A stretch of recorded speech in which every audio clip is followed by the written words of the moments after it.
33절까지 읽었어야 되는데 제가 32절로 표기를 해버렸네요.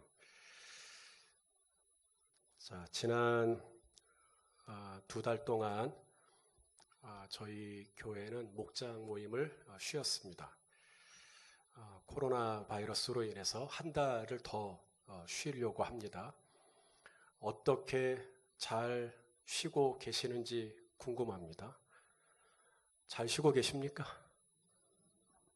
목장 모임 하고 싶어 근질근질 하십니까? 빈말이라도 감사합니다. 어떻게 또 한 달이 또 연장이 또 됐는데 어떻게 쉬어야 할까? 어떻게 쉬어야 할까? 오늘 말씀에서 그 이야기를 좀 해주고 있습니다. 많은 분들이 쉬는 것 참 좋아해요. 여러분도 쉬는 거 좋으세요? 예, 쉬는 거 참 좋아하는데 쉴 줄을 잘 모릅니다. 쉬는 건 되게 좋아하면서도 막상 쉬라 그러면 잘 안 쉽니다. 그리고 막 놀아요. 그리고 나서 잘 놀고 쉬고 나서 또 피곤해요. 그래서 또 쉬어야 돼요. 예. 저도 안식월을 저에게 주셨죠. 안식월 때 저는 또 책을 썼습니다. 제 동료 목사님들이 총 맞았냐 그랬어요. 쉬라고 시간을 줬는데 웬 책이냐라고 했어요. 저도 잘 쉴 줄 몰라요. 뭐라도 막 해야 돼. 안 하면 불안해요. 우리 성도님들도 그러시는 것 같아요. 그동안 교회에서 뭐라고 배워왔냐면 주님을 사랑하고 교회를 사랑하면 뭐라도 해야 한다. 이렇게 배워오신 거예요. 교회학교 교사를 하든 찬양대에서 찬양을 하든 뭐 주방봉사를 하든 주차봉사를 하든 잘 뭐라도 좀 해야 그것이 공동체를 사랑하는 거고 주님의 제자로서 하나님 나라의 일을 감당하는 거다. 이렇게 배워온 거예요. 그러니까 이 일을 안 하면 나는 악하고 게으른 종이 되는 것이고 내가 좀 일을 좀 해야 나는 충성스러운 사람이 되는 것이고 이렇게 이분법적으로 생각을 하게 된 겁니다. 저는 우리 성도님들이 교회 안에서 사역을 할 때 그것이 내가 이것을 해야만 하니까 안 하면 무슨 벌 받으니까 그래서 한다고 생각하지 않아요. 저는 우리 성도님들께서 이 교회 안에서 사역을 할 때 정말 주님께 감사하는 마음으로 또 주님을 사랑하는 마음으로 이 사역을 감당하고 있다고 저는 생각을 합니다. 새가족들이 저희 교회에 오시자마자 막 찬양대도 들어가고 막 교사도 하고 막 그러시려고 하면 저희가 말려요. 이분들이 왜 그렇게 막 하고 싶어 하냐면 그렇게 해야 한다고 배워오신 거예요. 내가 이렇게 교회 안에서 뭐라도 이렇게 사역을 좀 감당을 해야 그것이 하나님의 은혜에 대한 보답으로 생각을 하시죠. 그리고 내가 이렇게 빨리 교회 안에 들어와서 사역을 하는 것이 내가 이 공동체에 잘 정착할 수 있는 방법일 것이다. 그래서 나 좀 사역을 좀 해야 되겠다. 저희 교회는 대개를 좀 말립니다. 그분들에게 한 6개월 정도 좀 시간을 좀 가져보시라고 권장해 드려요. 의무이거나 강요는 아니고요.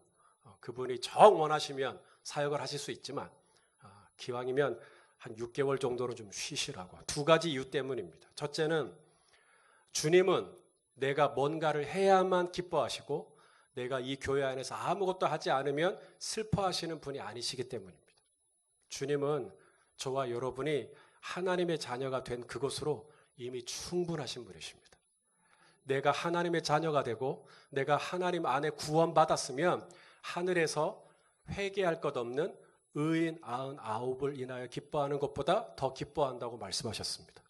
그러므로 내가 그분의 자녀로 하나님과 관계를 맺고만 있다면 내가 무슨 일을 하지 않았다 하더라도 내가 어떤 구체적인 사역 안에 들어가지 않더라도 내가 구원받은 하나님의 자녀로서 하나님 나라의 백성으로서 이미 충분히 하나님은 저와 여러분을 보시며 기쁨을 이기지 못하여 하십니다. 또 하나는 뭐냐면 이 교회 오시기까지 시간이 녹록하지 않으셨어요. 이전 교회에서 아마 어려운 일들을 많이 겪으셨고요. 또 저희 교회에 오시기까지 여기저기 다니시면서 많이 소진된 상태이십니다. 그러므로 오시자마자 막 무슨 일 하려고 하기보다는 좀 쉬시도록 안식하시도록 그렇게 권장해 드리고 있습니다. 오늘 우리가 읽은 본문에서도 예수님이 제자들에게 쉬어라, 쉬어라 라고 말씀하십니다. 자, 오늘 본문 31절 앞부분만 저랑 같이 한번 읽겠습니다. 시작. 이르시되 너희는 따로 한적한 곳에 가서 잠깐 쉬어라 하시니. 왜 그랬을까요? 왜 쉬라고 했을까요? 제자들이 이전에 사역을 했기 때문입니다. 기억하실지 모르겠습니다만 예수님은 제자들에게 둘씩 짝을 지어서 동네와 마을과 고을로 흩었어요. 그래서 하나님 나라의 복음을 전하고 병자들을 기름을 발라 고치고 또 귀신을 쫓아내고 이런 엄청난 사역들을 감당을 했습니다. 이 사역들이 실효를 거두지 못했다는 게 아닙니다. 제자들이 하나님 나라의 복음을 전하면 회심하는 역사가 있었고 병자에게 기름을 바르면 낫는 역사가 있었고 귀신 들린 자에게 예수의 이름으로 꾸짖으면 귀신이 쫓겨나가는 역사가 있었어요. 그러니 예수의 이름, 예수의 권능에 대한 소문이 갈릴리와 여러 지역으로 퍼지게 되었어요. 그래서 어디까지 그 소문이 퍼졌냐면 궁에 살고 있는 헤롯 왕의 귀에까지 들어간 겁니다.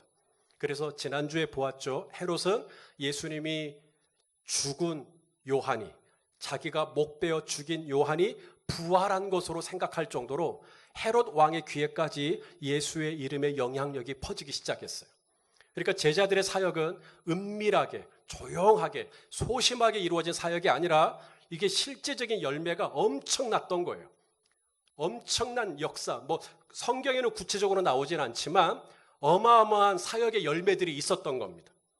이 사역의 열매들을 한아름 안고 예수님께 돌아온 제자들이 어떤 마음으로 돌아왔을까요? 그냥 찌들어가지고, 피곤해가지고, 지쳐가지고, 그냥 맥이 빠져가지고 그렇게 돌아왔을까요? 아니면 신이 나가지고, 들떠가지고, 기분이 좋아가지고 돌아왔을까요? 오늘 본문이 시작되는 30절 말씀을 좀 읽어보겠습니다. 자, 시작. 사도들이 예수께 모여, 그 다음 뭐예요? 자기들이 행한 것과 가르친 것을 낱낱이 고하니. 어떻게 고했어요? 낱낱이 고했다는 말은 무슨 의미일까요? 낱낱이 고할 수 있으려면 하고 싶은 얘기가 많아야 돼요. 막 말하고 싶은 겁니다. 주님, 이런 일도 있었고요. 저런 일도 있었고요. 지금 막 얘기하고 싶은 거예요. 제가 앞을 보지 못하시는 분이었는데요. 예수님의 이름으로 그분을 위해서 기도하니까 그분이 시력을 되찾았어요. 걷지 못하시는 분이셨는데요. 그분의 관절에 힘이 들어가더니 그분이 걷게 되었어요. 그분의 피부병이 있었는데 피부가 깨끗하게 나왔어요. 귀신 들린 분이셨는데요. 아무도 그분을 제어하지 못했는데 제가 예수의 이름으로 꾸짖으니까 귀신이 나갔어요. 마태야, 그런 일이 있었냐? 빌립아, 그런 일이 있었냐? 막 예수님도 같이 맞장구를 쳐주시는 거죠. 여러분, 낱낱이 고했다. 낱낱이 고하려면 한 가지 조건이 있어야 되는데 낱낱이 고하는 얘기를 다 들으셔야 돼요. 예수님이 다 들어주신 거예요. 이게 파라라고 하는 단어인데 이게 뭐냐면 모든 이야기를 다 들었다는 얘기, 끝까지 들었다는 얘기, 그게 파라예요. 그러니까 제자들이 하고 싶은 얘기가 적어요, 많아요? 많아요. 막 나누고 싶어요. 자기들이 행한 것과 자기들이 가르친 것과 어떤 열매들이 있었는지 막. 근데 예수님이 그걸 끝까지 낱낱이 다 들으셨다는 거예요. 그렇게 이야기를 다 듣고 난 다음에 예수님이 뭐라 그러시냐면 쉬어라. 쉬어라. 자, 오늘 본문 31절 말씀 다시 한번 또 읽겠습니다. 시작. 이르시되 너희는 따로 한적한 곳에 가서 잠깐 쉬어라 하시니 이는 오고 가는 사람이 많아 음식 먹을 겨를도 없음이라. 자, 어떻게 쉬어야 돼요? 따로 한적한 곳에 가서 잠깐 쉬어라. 이렇게 말씀하시죠. 자, 첫째가 뭐냐면 따로입니다. 어떻게 쉬어야 돼요? 따로 쉬셔야 돼요. 사역은 어떻게 했어요? 같이 했죠. 사역은 둘씩 짝을 지어서 같이 했어요. 근데 쉴 때는요, 따로 쉬셔야 됩니다. 이게 달라요. 그러니까 우리가 왜 3박 4일 아니면 일주일 휴가를 받고 쉬고 나서 왜 피곤하냐면 같이 있었기 때문입니다. 따로 쉬셔야 돼요. 여기서 이 따로라는 말이 이디오스라는 단어인데 이게 뭐냐면 독립된 공간, 사적인 공간에서 나 혼자 있는 시간을 확보하라는 이야기입니다. 예수님이 하신 말씀이에요. 그러니까 둘씩 짝을 져서 사역하고 돌아온 제자들에게 너희 쉬어라 라고 말씀하시는데, 쉴 때 어떻게 쉬셔야 되냐면 혼자 있어라 라고 말씀하시는 거예요. 하나님하고 나하고 단둘이. 기도할 때도 골방에 들어가라 그러죠. 혼자 있어라. 이 시간을 반드시 가져라. 영어 성경에서도 보면 privately, 사적인 공간, 독립된 공간 안에 들어가서 거기서 하나님하고 나하고 단독자로 있는 시간을 반드시 확보하라. 그게 쉬는 거예요. 그게 잘 쉬는 거예요. 그래서 저도 안식원이라는 시간이 저에게 주어졌을 때 아내랑 같이 시간도 보냈고요. 그 다음에 자녀들과 시간을 보냈고요. 마지막 남은 한 달은 저 혼자 있었던 거예요. 왜냐하면 이 마지막 남은 이 한 달의 시간이 저에게는 풀 차지, 완전한 회복과 충전을 갖는 시간이었습니다. 이 시간이 없으면 사람이 쉬지를 못해요. 계속 누구랑 같이 있고 계속 누구랑 같이 지내면 사람이 계속 고갈됩니다. 그래서 말씀을 드립니다. 예수님이 제자들에게 사역은 같이 했지만 쉴 때는 따로 쉬어라. 혼자. 베드로 따로, 요한 따로, 야고보 따로, 안드레 따로, 빌립 따로, 다 따로. 혼자. 예수님이 그렇게 쉬셨어요.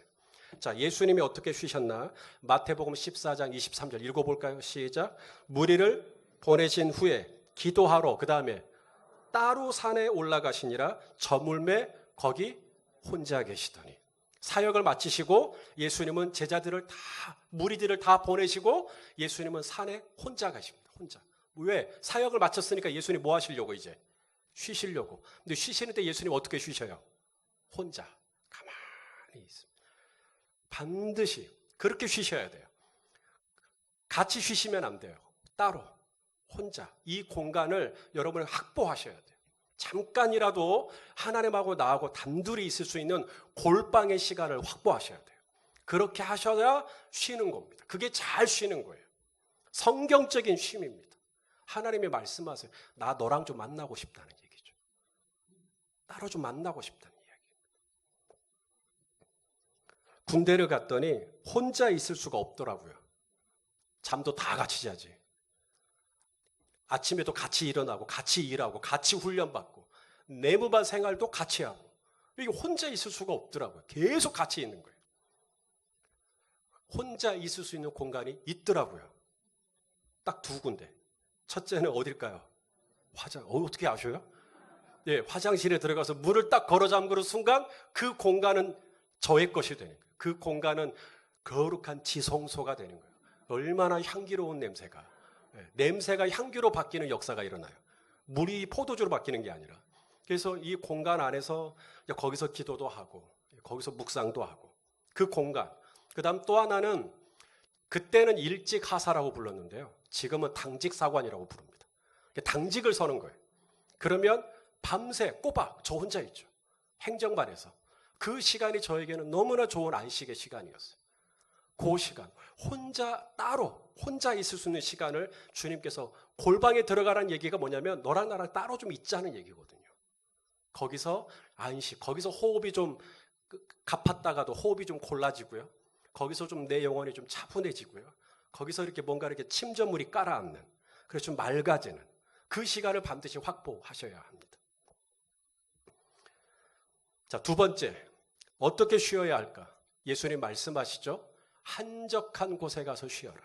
첫째는 따로, 이디오스, 따로. 그 다음 두 번째는 어디예요? 한적한 곳으로 가셔야 돼요. 한적한 곳. 이게 에레모스라는 단어입니다. 에레모스. 이 에레모스라는 단어가 왜 중요하냐면 에레모스가 뜻이 뭐냐면 사절에서 찾아보면 광야입니다. 예수님이 요한에게 세례받고 성령에 이끌려 광야로 가죠. 그리고 시험 받죠. 그 광야라는 단어하고 오늘 예수님이 따로 한적한 곳에 가라라고 말할 때 한적한 곳의 단어가 똑같은 단어예요. 에레모스입니다. 그러니까 예수님이 지금 제자들을 광야로 부르고 있는 거예요. 그럼 광야가 어떤 곳이냐? 광야의 원뜻을 보려면 히브리어를 보셔야 돼요. 히브리어는 광야를 미드바르라는 단어를 씁니다. 이 미드바르 단어는 명사고요. 이것이 동사 다바르라고 하는 단어에서 나왔는데 이 다바르가 참 놀라운 뜻을 가지고 있어요. 이게 스피킹. 하나님이 말씀하신다는 뜻을 가지고 있어요. 그래서 광야는 영적으로, 성경적으로 이스라엘 백성이 광야를 몇 년 지나요? 40년 지나죠. 이 40년 동안에 주님이 40년 동안 훈련시키신 게 있어요. 바로 만나였습니다. 만나 아세요? 이 만나를 먹으려면 언제 일어나야 돼요? 새벽에, 아침에 일찍 일어나야 돼요. 나 좀 자고 싶어. 해가 중천에 떴을 때 나오면 만나가 다 어떻게 돼 있어요? 다 녹아버렸어요. 없어요. 그러니까 아침에 일찍 일어나셔야 되고요. 그 다음에 만나가 떨어져 있으니까 이제 만나를 주워야죠. 양심, 그냥 내가 먹고 싶은 만큼 그냥 다 먹을 수 있죠?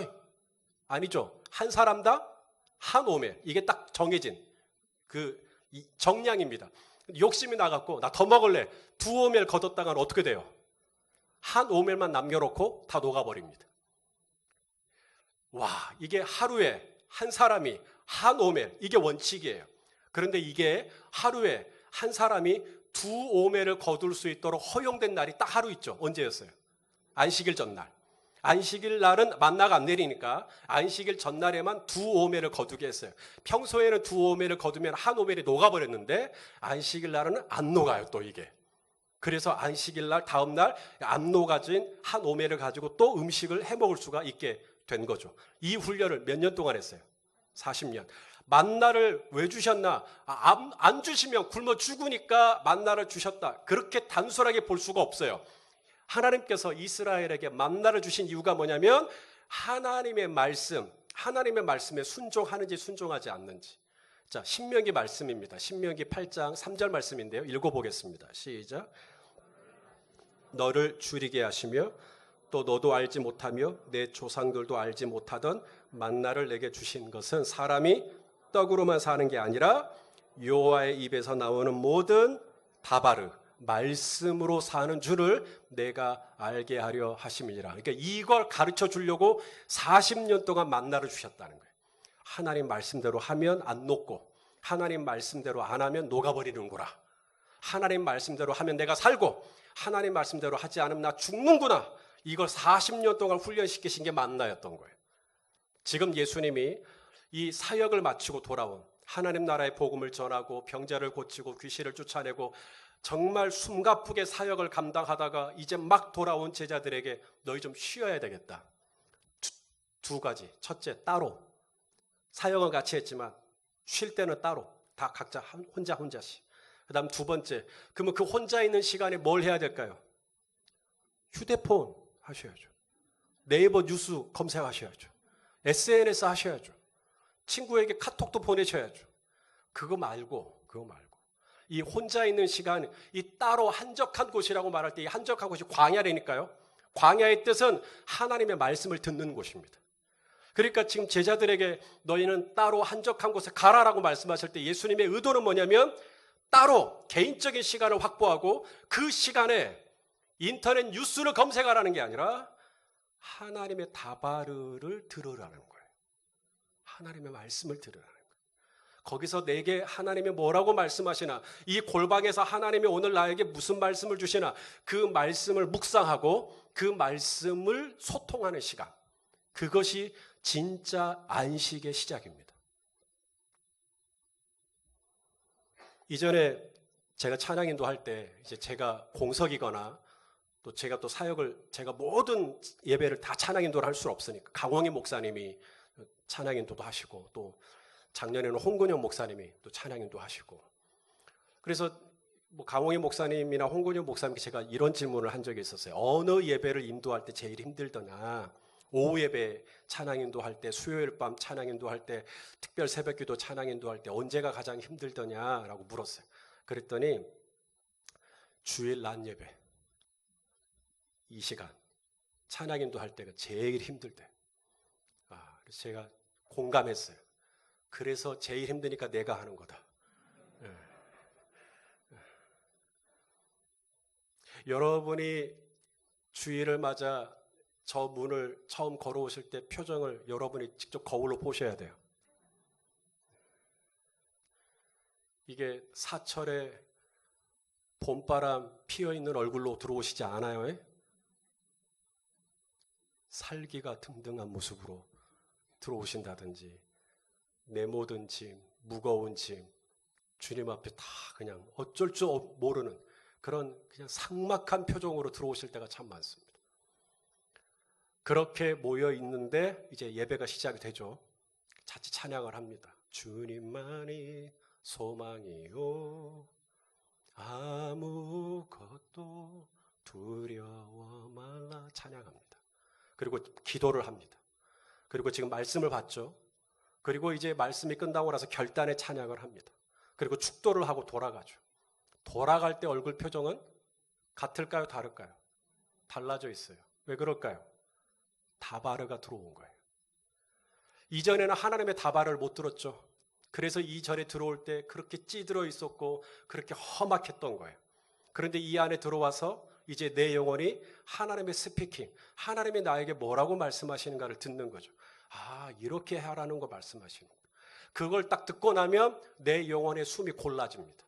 그러니까 그 긴장했던 근육들이, 그 굳어있던 마음들이, 그 깡깡했던 심령들이 풀어지는 거죠. 그래서 끝나고 돌아가실 때는 얼굴에 한결 더 부드러워지는 것을 보게 됩니다. 사랑하시는 여러분, 어떻게 쉬어야 할까요? 지금 마침 또 한 달을 더 연장하여 쉬기로 결정한 이때에 오늘 본문의 말씀을 저에게 주셨습니다. 어떻게 쉬어야 할까? 첫째는 하나님이 저와 여러분을 따로의 공간으로 부르십니다. 나 너랑 1대1로 좀 만나고 싶다라는 거예요. 1대1로. 두 번째는 1대1로 만나는 그 공간에서 하나님의 말씀을 붙들기를 원하는 거예요. 하나님이 오늘 나에게 뭐라고 말씀하시는가를 들으셔야 안식을 할 수가 있어요. 자, 그럼 이제 마지막 어떻게 쉬어야 할까요? 이제 제일 여러분이 좋아할 말씀입니다. 뭐냐면 먹어요. 오늘 예수님이 하신 말씀이에요. 따로 한적한 곳에 가서 음식 좀 먹어라라고 말씀하십니다. 왜냐하면 그동안 음식을 못 먹었어요. 자, 말씀을 다시 한번 읽겠습니다. 31절 말씀 시작. 이르시되 너희는 따로 한적한 곳에 가서 잠깐 쉬어라 하시니 이는 비코스란 뜻이거든요. 왜 그런 말씀을 하셨냐면 오고 가는 사람이 많아 음식 먹을 겨를이 없습니다. 이 말은 바꿔 말하면 뭐 하라는 얘기예요? 그러니까 음식 먹으라는 이야기죠. 그러니까 예수님은 제자들이 이제 쉼이 필요하다는 걸 아는 거예요.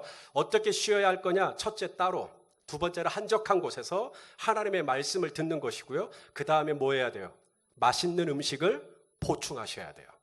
음식을 섭취하셔야죠. 그동안 제대로 음식도 못 먹고 일했으니까 이제 편안하게 음식을 먹으라는 이야기입니다. 예수님은 잘 드셨을까요? 예수님은 어떠셨을까요? 자, 마가복음 3장 20절 말씀 우리 한번 읽어보겠습니다. 시작. 집에 들어가시니 무리가 다시 모임으로 식사할 겨를도 없는지라. 예수님이 안식일 날 회당에서 나오셔서 귀신 들린 사람, 또 몸 아프신 분들 다 치유하시고 집에 들어가셔서, 집에 들어갔다라는 말은 나 좀 쉬겠다는 이야기죠. 집에 들어갔는데 들어가자마자 또다시 무리들이 모인 거예요. 무리들이 모이니까 예수님이 식사할 겨를도 없었다. 예수님은 정작 그랬어요. 예수님은 정작 식사할 겨를도 없었는데 지금 사역을 마치고 돌아온 제자들에게는 예수님이 뭐라 그러냐면 따로 한적한 곳에 가서 좀 쉬면서 좀 먹어라, 식사해라 라고 말씀하고 계시는 겁니다. 저와 여러분에게는 이게 필요하다는 걸 아는 거예요. 맛있는 걸 좀 먹어야 돼요. 좀 드셔야 돼요. 섭취하셔야 됩니다. 예수님이 사마리아에서 한 여인을 만나시죠. 이 여인을 만나실 때 예수님의 이 몸 상태를 성경은, 요한은 이렇게 표현해요. 예수님이 피곤했다. 예수님이 이제 사마리아까지 가시느라고 몸이 피곤한 거죠. 피곤해가지고 우물가에 앉으셨는데 그때가 대략 언제쯤이었다 그래요? 정오. 우리 정오가 되면 뭐 먹죠? 점심 먹죠. 그러니까 점심 먹을 때가 된 거예요. 그래서 제자들이 동네로 이제 음식을 사러 들어갑니다. 그때 예수님은 제자들이 잠깐 자리를 비운 사이에 이 우물가에 앉아 있다가 여인을 만나시죠. 그리고 이런저런 이야기를 하시는데 사실 예수님은 그것 때문에 거기 오신 거죠. 제자들이 딱 돌아오니까 예수님이 어느 여인하고 막 무슨 이야기를 나누고 있어요. 제자들이 음식을 건네죠. 예수님 이거 드세요. 그러니까 예수님이 나 밥 먹었다 그래요. 예? 예수님이 언제 밥 먹었어요? 자, 예수님의 말씀을 한번 읽어보시죠. 요한복음 4장 31절, 33절 시작. 그 사이에 제자들이 청하여 이르되 랍비여 잡수소서. 이르시되 내게는 너희가 알지 못하는 먹을 양식이 있느니라. 제자들이 서로 말하되 누가 잡수실 것을 갖다 드렸는가 하니. 여러분, 누가 갖다 줬어요? 예수님께? 아니에요. 예수님 여전히 시장하십니다. 예수님 여전히 허기지십니다. 그런데 예수님은 제자들에게 뭐라 그러냐면 나 밥 먹었다. 나는 너희가 알지 못하는 밥이 있다. 이런 말씀을 하신 것입니다. 예수님은 정작 이렇게 식사도 거르시면서 끼니를 거르시면서 사역을 하시면서도 오늘 하나님 나라의 복음을 전하고 병자를 고치고 귀신을 쫓아내고 이 무궁무진한 사역을 마치고 돌아온 제자들에게는 당신하고 달리 뭐라고 말씀하시냐면 너희는 따로 한적한 곳에 가서 음식 좀 먹어라 라고 말씀을 하시는 것입니다. 사랑하시는 여러분, 그러므로 저와 여러분이 쉬려고 할 때 맛있는 음식을 섭취하는 것에 대해서 죄책감 갖지 마세요. 여러분이 휴가를 가든지 아니면 어디 뭐 맛집을 가든지 뭐 야식을 먹든지 뭐 괜찮아요. 편안하게 드시고요. 마음껏 드시고요. 맛있게 드시면 그거 다 하나님이 주신 음식인 줄로 알고 나 쉬라고 주시는 하나님의 선물인 줄로 알고 감사함으로 받으면 버릴 것이 없는 줄로 믿습니다. 통닭 드시고 통닭 드시고 난 다음에 피자도 드시고 그러고 난 다음에 여유가 생기면 라면도 드시고 여유가 생기면 밥도 말아 드시고 그리고 또 입안을 깔끔하게 해야 되니까 또 바닐라 아이스크림도 좀 드시고 괜찮단 말이에요. 그렇게 편안하게 먹으면서 아 이거 하나님이 나에게 주시는 선물이구나. 그리고 편안하게 드시면 됩니다. 제자들은 뭘 먹었을까요? 너희는 따로 한적한 곳에 가서 쉬어라. 파스타를 먹었을까요? 아니면 돈가스를 먹었을까요? 아니면 칼국수를 먹었을까요? 자, 우리가 뭐라도 좀 먹었으면 좋겠어요. 오늘 이 예배가 마치고 나면 여러분 맛있게 편안하게 푸짐하게 마음껏 양껏 드실 수 있기를 바라겠습니다. 저는 장례식장에 갑니다만은. 자, 제자들에게 너희는 따로 한적한 곳에 가라. 그래서 제자들이 이제 배를 타고 이제 한적한 곳으로 가려고 예수님과 함께 배를 타고 건너편으로 가려고 합니다. 근데 이걸 또 사람들이 봐요. 예수님이시다. 예수님이 베드로와 요한과 안드레와 뭐 이렇게 같이 제자들이 배를 타고 건너편으로 가는 것을 본 무리가 있었어요. 그래서 이 무리들이 예수님을 또 만나려고 또 쫓아갑니다.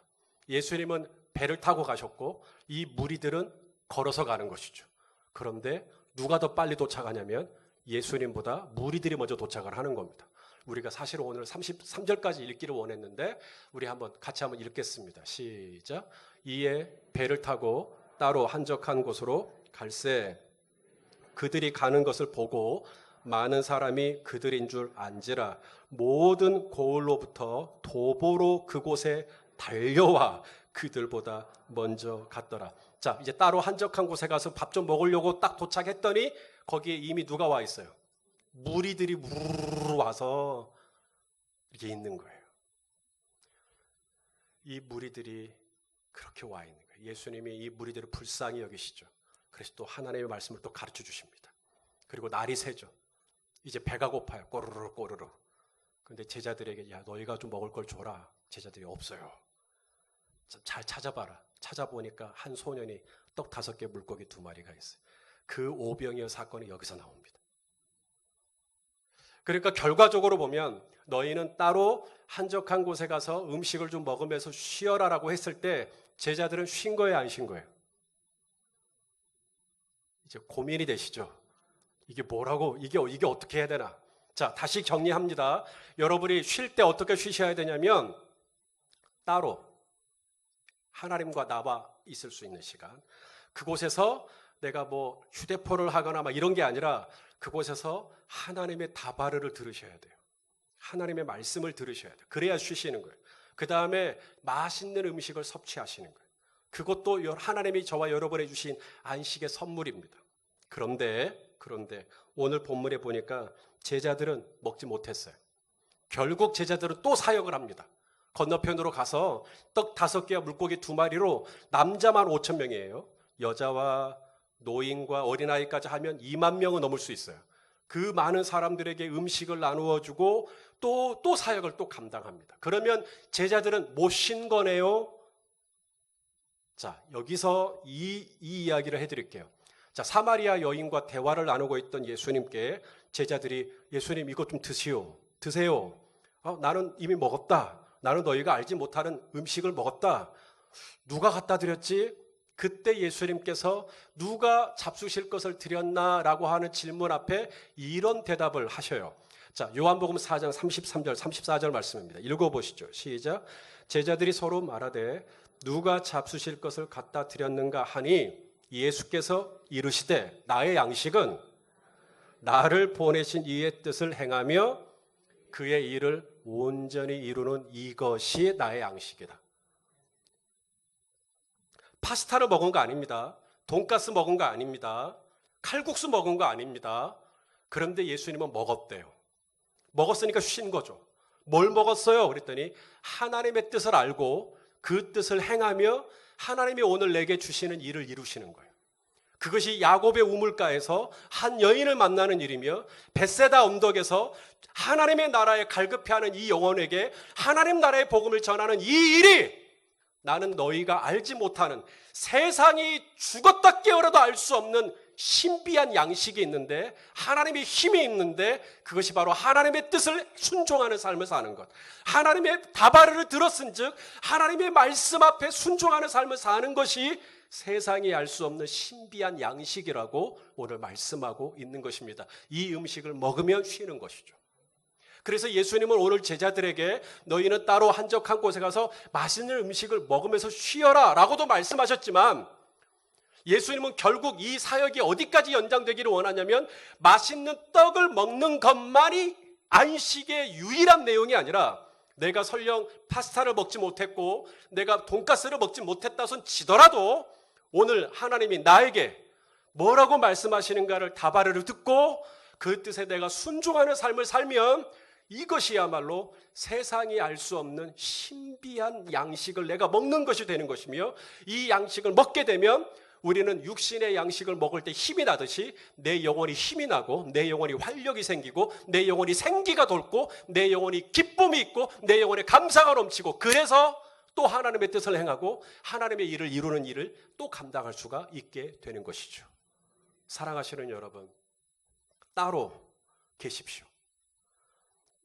연장이 됐습니다. 이 연장이 된 이때에 하나님이 또 마침 오늘 이 말씀을 주셨습니다. 오늘 내가 어떻게 이 시간을 보내야 될 것이냐. 주님이 말씀하십니다. 좀 따로 있자. 나 너랑 좀 따로 만나기를 원한다 라고 말씀하시죠. 그럼 따로 있는 그 시간에 드라마를 보거나 휴대폰을 들여다보는 게 아니라 하나님의 말씀을 듣는 거예요. 오늘 나에게 주시는 말씀을 듣는 거예요. 그리고 그 말씀을 들었으면 하나님이 이걸 원하시는구나라고 알았으면 오늘 예수님 말씀하시죠. 나의 양식은 하나님의 뜻을 행하는 거라고. 이제는 그 말씀 앞에 순종하는 삶을 사는 것. 이것이 잘 쉬는 것입니다. 그렇게 하나님과 동행하고 말씀과 동행함으로 그래서 내가 알리오 올리오 파스타 먹는 것도 좋고 돈가스를 먹는 것도 참 좋지만 우리가 하나님의 뜻을 알고 우리가 그 뜻에 민감하게 반응하고 순종하는 그래서 하나님과 동행하는 그 안에서 내가 누리는 영적인 안식을 발견하는 신비한 은혜가 저와 여러분과 함께 하시기를 예수님의 이름으로 축원합니다.